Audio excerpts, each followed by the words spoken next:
Aquarius Ascendant, Aquarius Rising. It's the solar eclipse new moon, which means you're going to set intentions. And it's all about new, which is your home, your family, your emotions. Let's not forget the fourth house can also have to do with the public, groups of people, being emotionally satisfied when you're with the public.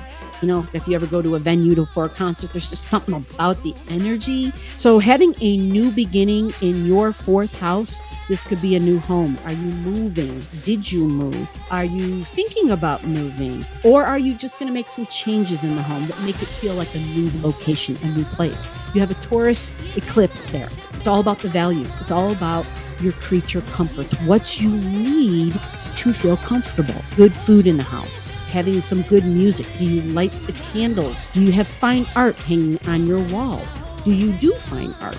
You want beauty, peace, and abundance, and just goodness. The home and the family and mom energy. Nurturing and empathy, passion and understanding. This is a beautiful, creative, creature comfort kind of location. So having a new moon means I can set intentions on what it is that I need, which is the material world, which is a job and income. It's your ability to receive, energetically, emotionally receptive. Do you easily feel other people's feelings and emotions? This is about my ability to receive, all right, to energetically receive for emotions. And so Taurus can have a tendency to be a little bit stubborn. It's the ability to reciprocate, okay? So it's a new moon. It's a new beginning, a new home, a new family, possibly.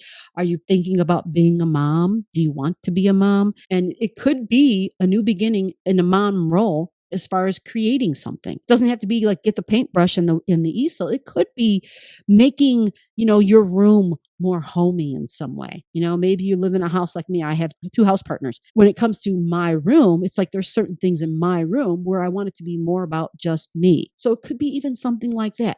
Check to see where you have the 10 degrees of Taurus. That'll let us know how big of a deal this is. Now, we're also referring to another location, and that's going to be in your 10th house of your job. This is a big deal because this is where your May eclipse is happening.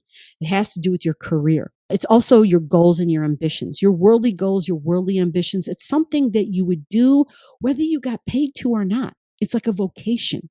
So what is it that you do in your life that you find yourself doing and then you kind of forget about it, but then you always end up going back to that same thing? Since you have Scorpio energy up there in your 10th house, Scorpio is like psychology energy. It's like deep, intense emotion energy.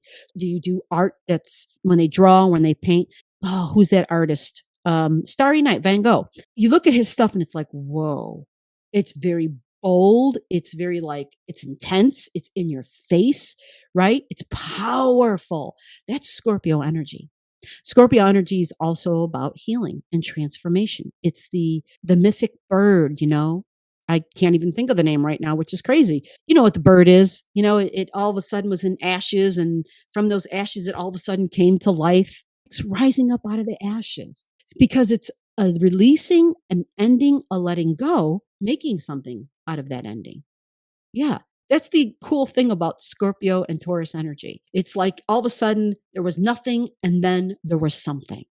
So you are the metaphysician. And this is in terms of your career, but it's also that vocation thing. It's that thing that you would just do it whether you got paid to do it or not.